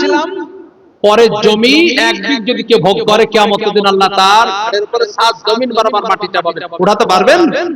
পারবেন না। এটা হারাম ভাবে খাওয়া। আমাদের বিশেষ করে অনুরোধ থাকছে, চাষি ভাইদের মধ্যে সমস্যা আছে, আগামী থেকে এগুলো আমরা একটু সংযত থাকবো ইনশাআল্লাহ। বলুন, মান আকালা হালালান, যে ব্যক্তি হালাল। অনেক আছে এই প্রসঙ্গে আলোচনা, আমি লম্বা করছি না, এখান থেকে এটা ক্লোজ করছি। 2 নাম্বার, ওয়া আমিলা বিসুন্নাতিন, রাসূল বললেন, যে ব্যক্তি সুন্নতের উপর আমল করবে। অনেক রাসূল পৃথিবীতে একজন মানুষ আশা থেকে নিয়ে মৃত্যু পর্যন্ত কি কি করণীয় সব হাদিসে একদম মার্কিং করা আছে। কোন বিষয়টা একদম আল্লাহর নবী ছেড়ে যান, সব বলে গেছেন। কোন বিষয়ে অস্পষ্টতা থাকলে আমাদের ব্রেন তাকে করতে পারে না, সেটাকে কন্ট্রোল করতে পারে না, আলাদা ভিন্ন কথা, কিন্তু সব বিষয়ে ইসলাম মার্কিং করে গেছেন। আমি ছোট করে একটা কথা কয়েকটা বলি, সবটা তো সময় হবে না। 1 নাম্বার সুন্নাত, আমার নবী বিশ্বনবী বললেন, মানুষ এই বাচ্চা যখন পৃথিবীতে জন্ম নেবে, একটা খুব ভাইটাল সুন্নাত আগে ছিল, এখন আর আমল নেই। ডান কানে আযান আর বাম কানে বলুন ইকামত। আগে দিত, এখন আর নেই। এখান থেকে একটা খুব দামি শিক্ষা আপনাদেরকে শুনিয়ে দিই। মাগরিবের নামাজের আযান হলো, তারপরে 1-2 মিনিট পর আবার ইকামত হলো। ইকামতের সাথে সাথেই ইমাম সাহেব নামাজ শুরু করলেন। এশার আযান হলো 15 মিনিট ওয়াইট, তারপরে ইকামত, নামাজ দাঁড়িয়ে গেল। ফজর আযান হবে 1/2 ঘন্টা 45 মিনিট ওয়াইট, তারপরে ইকামতের সাথে সাথে কি নামাজ দাঁড়াবে।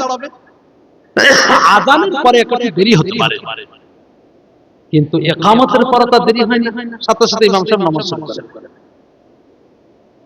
দুনিয়াতে আসার পরে সঙ্গে সঙ্গে আপনার আযান হয়ে গেল, ইকামত হয়ে গেল, আপনাকে একটা ছোট্ট ইঙ্গিত দেয়া থাকলো, নামাজের জন্য তোমার আযানও হয়ে গেছে, ইকামত হয়ে গেছে, কখন যে নামাজ দাঁড়াবে কোনো গ্যারান্টি নেই। কিসের নামাজ বলুন? জানাজার নামাজ। আযান ইকামত দুটোই হয়ে গেছে, অর্থাৎ খুব লম্বা টাইম নেই, এক্ষুনি নামাজ দাঁড়াবে। দুনিয়াতে বেশি পায়তারা করো না, সংযত থাকো, সাবধানে থাকো, কোরআন হাদিস সম্মত জীবন যাপন করো, কখন মৃত্যু হবে কোনো গ্যারান্টি নেই, এটা বোঝাতে চেয়েছি। 7 দিনে দিন আমার নবী 4টে সুন্নাত, আমার নবী বিশ্বনবী ইশারা করে গিয়েছেন। 1 নাম্বার ইসাম্মা, 7 দিনে দিন একটা ভালো নাম রাখবে। কি বলুন? ভালো নাম। প্রথম দিন ডান কানে আযান আর বাম কানে ইকামত উঠে গেছে, জন্ম হওয়ার সাথে সাথে মোবাইলে ছবি হাতে ফেসবুকে ছেড়ে দেয়, এই সুন্নাত চালু। আর নাম সুন্দর রাখবে, সবথেকে ভালো নাম হচ্ছে আব্দুল্লাহ, তারপর আব্দুর রহমান, আব্দুল সাত্তার, আব্দুল গফফার, নামগুলো ভাই সাহেবরা রাখে নাম আব্দুর রহমান, কিন্তু উচ্চারণ করার সময়, ডাকার সময় আব্দুর রহমানও ডাকে না, শুধু রহমানও ডাকে না, কি বলে রহমানকে ডাকে। নাম রেখে তো সুন্দর আব্দুল সাত্তার, উচ্চারণ করার সময়, ডাকার সময় আব্দুল সাত্তারও বলে না, এই মাথা মোটা সাত্তার বলাও তৌফিক হয় না, কি বলে সাত্তারকে ডাকে। এটা মারাত্মক গুনাহ, এই ভুল করা যাবে না। যেটা নাম সেই নামটা উচ্চারণ করব। ওয়াইলুল লিকুল্লি হুমাযা, মানে ওদের জন্য আপনার জাহান্নামের আগুন। যারা সত্যি মানুষকে ব্যঙ্গ করে, নামের মধ্যে খ্যাত করে, নামের মধ্যে ঠাট্টা বিদ্রূপ কথা জুড়ে দেয়, এটা ভালো জিনিস নয়। তো বলতে চাচ্ছিলাম, যে নাম একটা সুন্দর হবে। 2 নম্বর অহিলা, মাথাটা পারলে নানা করে দেবেন। 3 নম্বর আকিকা, আমাদের দেশে আকিকা উঠে গেছে, তো ছেলের জন্মদিন পালন শুরু হয়েছে, ভাত খাওয়ানো শুরু হয়েছে, সুন্নত শেষ, শয়তানি কালচার চালু। তারপরে কাহিনী কোন মুরব্বী কোন বুজুর্গ ব্যক্তির কাছে নিয়ে যাবেন, হাদিসে খেজুরের শব্দ আছে, সে খেজুরকে চিবিয়ে তার রস বাচ্চার মুখে একটু ঠেকে দেওয়া, এটা তাহানিক। আমাদের দেশে উঠে গেছে, তো দুধ চিনি খাওয়া শুরু হয়েছে, ঈদের দিনে নিয়ে যায় একটু চিনি মুখে দেওয়াই, হাবিজাবি জিনিস চালু হয়েছে।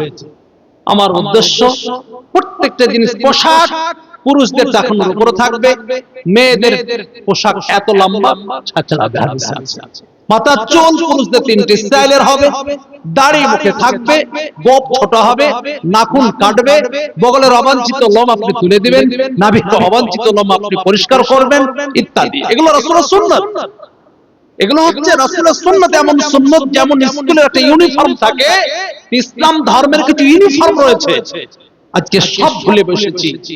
যে যারা ইসলামের দুশমন, তাদের কালচার গুলোকে আমরা মাথা মুন্ডু করেছি।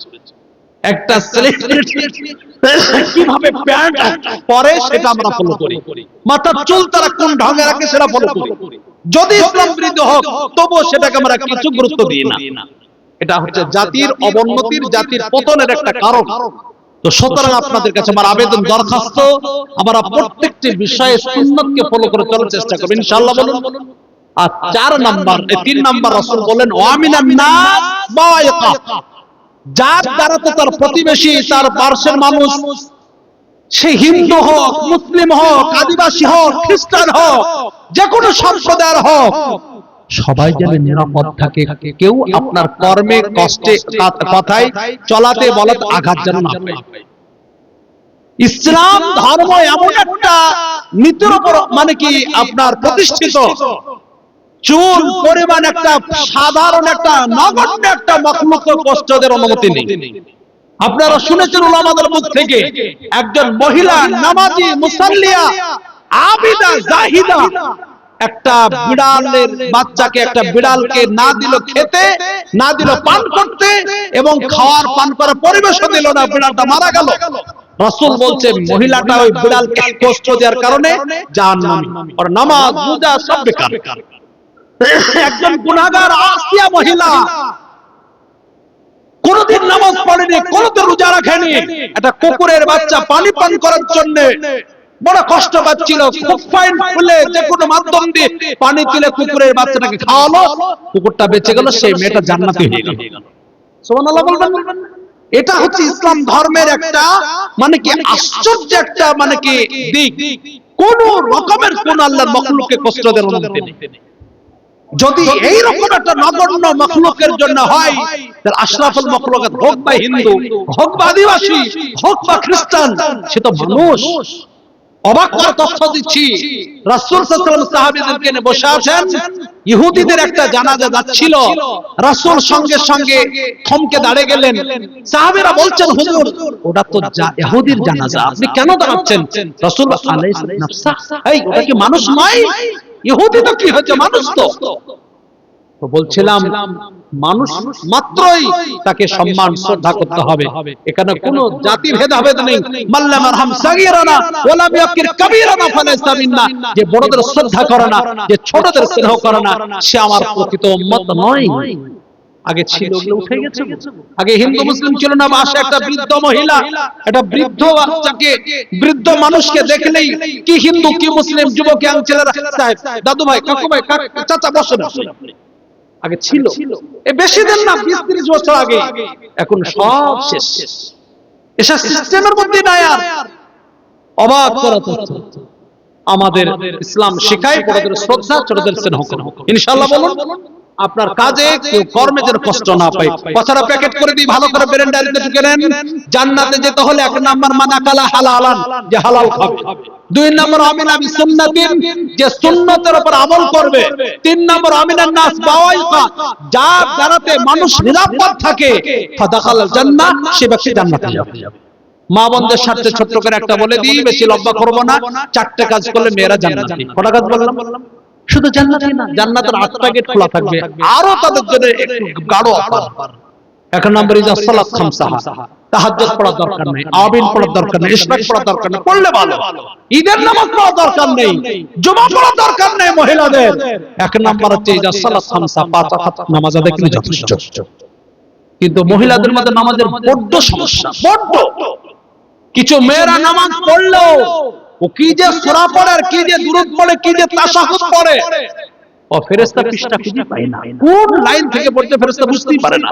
ওই নানির কাছে কোরআন শিখেছে, ওই ওই ওই কি যে বলছে বোঝা। এর জন্য দায়ী হচ্ছে সমাজের মোড়লেরা। লক্ষ লক্ষ টাকা খরচ করে আমাদের সমাজের মোড়লরা জালসা দেয়।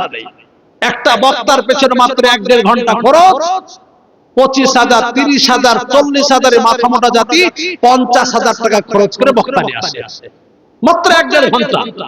কিন্তু তারই একটা কলিগ, তারই একটা বন্ধু, তারই ক্লাস করেন সেই মসজিদের ইমাম সাহেব 24 ঘন্টা ডিউটি করে, 30 দিন ডিউটি করে, তাকে মাসে আমরা 15,000 টাকা বেতন দিতে পারি না।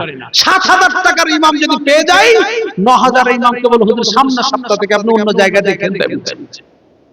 কিন্তু এই জাতি অন্য অন্য জায়গাতে খরচ করে, কাওয়ালিতে খরচ, জালসায় খরচ, 40 খরচ। এই মাথা মোটা জাতি আপনার অন্য অন্য মানে কি অপচয় করে, কিন্তু ইমাম সাহেবের পেছনে বড্ড এর সমস্যা।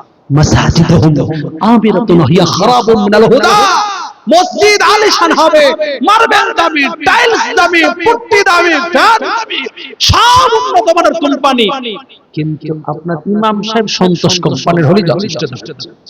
এটা জাতির অবনতি হওয়ার একটা কারণ। সারা বছরে এই গোবিন্দপুর ফরিদপুরে যদি একদিনও যদি জালসা না হয়, আল্লাহ আপনাকে একদিন প্রশ্ন করবে না। কিন্তু ইমাম সাহেবের কারণে, ইমামের কোন রকমের আপনার সমস্যার কারণে মহল্লায় যদি নামাজ হলো না, মহল্লার প্রত্যেকটা ব্যক্তিকে কিয়ামতের দিন আল্লাহ ক্ষমা করবে। কিন্তু জালসা লাইফে একদিন না হলে সমস্যা নেই। আমাদের দেশ, আমাদের জাতি, আমাদের সমাজ জালসায় প্রচুর খরচ করে, লাখ লাখ টাকা খরচ। একটা জালসায় 5 লাখ, 6 লাখ, 7 লাখ, 8 লক্ষ টাকা খরচ। আর এমন একটা রমরম একটা শুরু হয়েছে কালচার, একদম বিশাল একটা জালসায় মানুষের আসার ভিড়, লচিমন, টুকটুকি, ভুটভুটি, কিন্তু জালসার মধ্যে লোক নাই, খিচুড়ি খাচ্ছে আর চালাচ্ছে। আর খিচুড়ি না দিলেও জালসায় লোক নাই দেবে। এই কিছুদিন মানে বছর 5 টাকা আগে সাজাপুরনা ধ্বজপুকুর এখানে জালসায় এসেছি, প্রচুর মানুষের ভিড়, বেচারা রান্না করছে, খেতে দেওয়ার জায়গা নেই। খাবার যেখানে সেখানে টেনে এনে একটু যেখানে দাও, তো খাবার দেওয়া বন্ধ করে দিয়েছে। তো দুটো ছেলে বলছে খেতে দিতে পারবে না, তো জালসা কেন দিয়েছিস?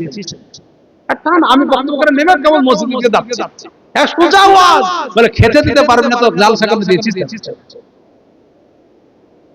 নদিয়ার বুকে বিশেষ করে খুব আমাদের জলিলিয়া সলিলা মাদ্রাসাগুলোতে খাবারের ব্যবস্থা থাকে, বাকি গ্রাম্য জালসাতে বিল্ডিংয়ে কোনো জায়গায় খাবারের ব্যবস্থা থাকে না।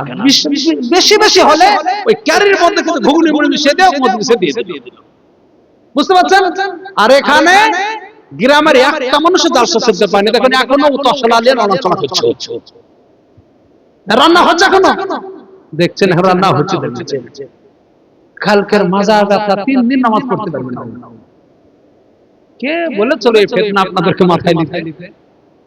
যাই হোক, আমি বলছিলাম মা বোনদের সাথে 1 নম্বর সালাত আদায়, 2 নম্বর আসামাত শাহরা, রমজানের রোজা। মেয়েরা রোজা রাখে ভালো, এতে বদনাম নেই, কিন্তু রোজা রাখলে কি আবার রোজার মাসে যদি পাশে বাড়ির মেয়েটার সঙ্গে বিকাল 3টে দিকে ঝামেলা লাগে না, সেদিন রোজার বাপের নাম বলে দেয়। এমন গালি ও কম্পিউটার হিসাব করতে পারবে না, কানে নিতে পারবে না, এত অশ্লীল ভাষা। একাই না পারলে পাশে বাড়ির মেয়েটাকে পার্টনার দেয়, বলে আমার একটু লড়ে দে, তোর তো একদিন কাজে লাগবে। পার্টনার শেয়ার, বেটা ছেলেরা পেয়ারার ব্যবসায় যেমন শেয়ার নেয়, ওরা ঝগড়া করার জন্য শেয়ার চাই গো, এটা করে। 3 নম্বর, নিজের স্বামীর একটু ইজ্জত, মর্যাদা, কদর, সম্মান, ভক্তি, শ্রদ্ধা অন্তরে যেন বরাদ্দ থাকে। আর 4 নম্বর, নিজের মূল্যবান সম্পদ গুপ্ত স্থানে যেন হেফাজত করে। এই 4টে কাজ করলে মেয়েরা জান্নাতি। আলহামদুলিল্লাহ বলুন। আল্লাহ যেন আমাদের সকলকে আমল করার তৌফিক দান করে। সকলে বলি আল্লাহুম্মা আমিন, জোরে বলি আল্লাহুম্মা আমিন। আমি বেশি বাড়াবাড়ি করব না। আমার স্নেহভাজন মাওলানা আজিজ হোসেন সাল্লাল্লাহু, সুন্দর তার আওয়াজ, বচনভঙ্গিমা খুব সুন্দর, আল্লাহ আদায় করেছে, কালেকশন করেছে। এখন দোয়া হবে, দোয়ার আগে মাত্র 20টি আল্লাহর বান্দার কাছে একটা করে সিমেন্টের বস্তা আছে, তো মসজিদটা প্লাস্টার একটু বাকি আছে। যদি আগে 10,000 20,000 দিয়েছেন তারাও দিতে পারেন, একটা করে সিমেন্টের বস্তা চাইলাম, বেশি না, মাত্র 20 জন আল্লাহর বান্দার কাছে এখানে যা আছেন সবাই একটা করে দিতে পারেন, মাত্র 300 করে টাকা দাম। এখন কটা? 5টা। কি নাম ভাইয়ের? মতিউর রহমান। এই পানিঘাটের মতিউর রহমান ভাই 5 খানা সিমেন্ট, তাহলে আর 15 খানা আছে বাকি। কটা? একটা। কি নাম? মোড়লপাড়া জিওলক শেখ, একটা হলো, তাহলে আর মাত্র বাকি থেকে 14 খানা। তাড়াতাড়ি বলবেন মা বোন, আপনারা যদি কেউ থাকেন। কটা? দাউদ শেখ একটা, তাহলে 7টা হলো, আর থাকলো কটা? 13টা। তাড়াতাড়ি, দেরি করবেন না। কটা আপনার? একটা। রফিকুল শেখ একটা, তারপর হলো ভাই 8টা হলো, আর 12টা বাকি। তাড়াতাড়ি বলুন, দেরি করবেন না, ফটাফট। এ মৌলানা সাহেব কি না মৌলানা আরো বলছেন মাশাআল্লাহ, জলিলা মাসের ফাজিল কথা বলছে। আমিও জলিলা মাসে পড়েছি সাহেব। যাই হোক, এগুলো সত্যি 60-70 বছর আগেকার কোন আলেম দেখলে ভাবতে হবে জলিলের সঙ্গে লিংক আছে। মানে যে সময় কোন পশ্চিমবাংলা মাসে খুব কম ছিল, হযরত মাওলানা আব্দুল জলিল সাহেব রাহমাতুল্লাহ আলাইহি, তখনই এইখানে একদম এ টু জেড সবকিছু পড়ে দিতেন, এমন একটা মাসা হয়েছিল। যাই হোক, এখন বর্তমানে জলিলে মাসার বাৎসরিক আয় ব্যয় 2,49,00,000 টাকা। আশা বললে মাশাআল্লাহ 2,000 টাকা। এই সিমেন্ট কটা হলো তাহলে ভাই? 9 খানা হয়েছে, আর 11 খানা বাকি আছে। মাওলানা সাহেবটা ধরে 9 খানা হলো। আসাদ বললে 2,000 টাকা দিয়েছেন, আর 11 খান সিমেন্ট গো। দেরি করবো না, দোয়া হয়ে যাবে। মাত্র 20 খানা সিমেন্টের জন্য আবেদন করেছি। মা বোন, আপনারা একটু যদি থাকেন তো আপনারা একটু কাউরির দ্বারাতে নামটা এখনো পাঠিয়ে দিবেন, যে কোনো সময় দেবেন। মহল্লার মসজিদ, মাম্মানা মসজিদান লিল্লাহ বানাল্লাহু লাহু বাইতান ফিল জান্নাহ মিথলাহু, বুখারী শরীফের হাদিস। আল্লাহকে রিজামন্দির স্বার্থে যে মসজিদ বানালো বা আংশিকভাবে মসজিদে অংশগ্রহণ করলো, আল্লাহ তার জন্য তেমনই মসজিদে একটা বাংলো, একটা ফ্ল্যাট বানিয়ে দিবে। জোরে বলুন সুবহানাল্লাহ।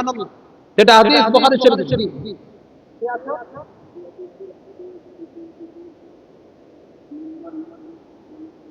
এই দেখেন মাশাআল্লাহ।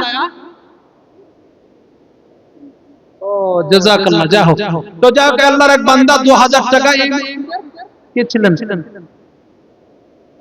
সভাপতি সাহেব।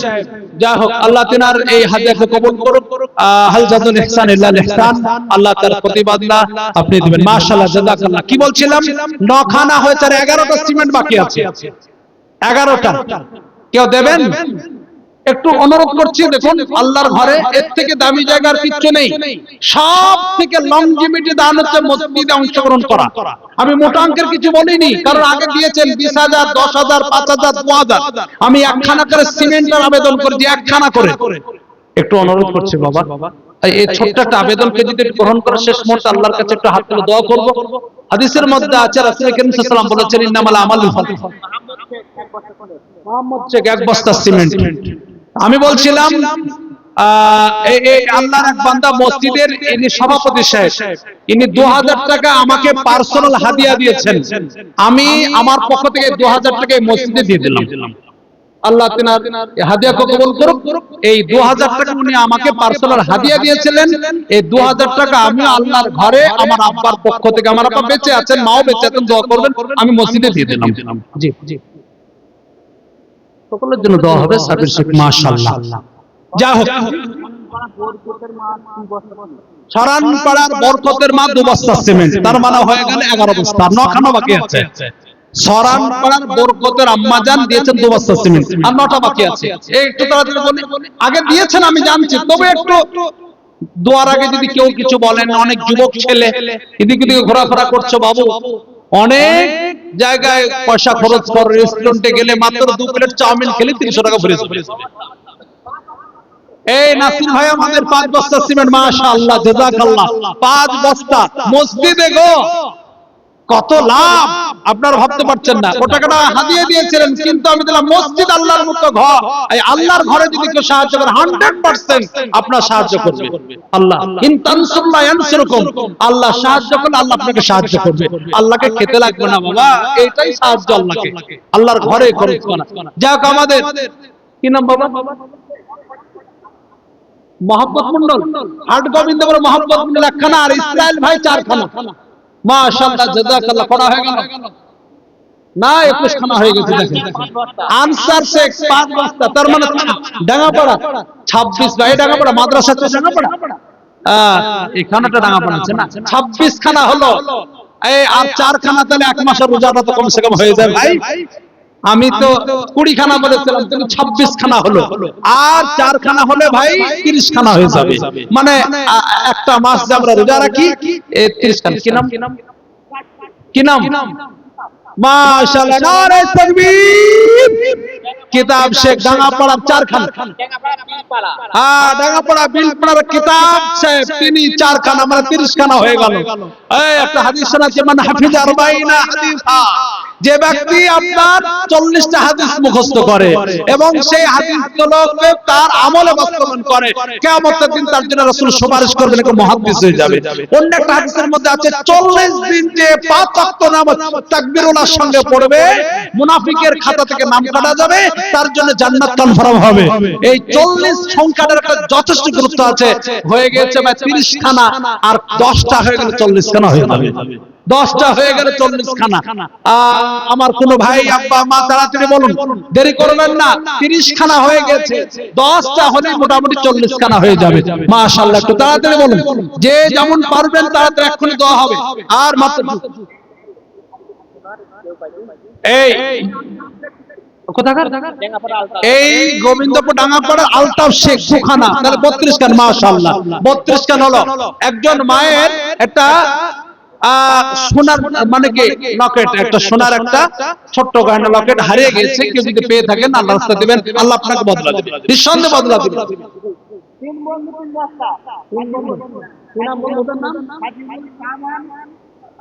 আচ্ছা, সাজিবুল শাহবান তাদের একটা আরেকটা বন্ধু, 3 জনে 3 খানা দিয়েছেন, তার মানে হয়ে গেল আপনার ওদিকে 2 খানা, 35 খানা হয়ে গেল।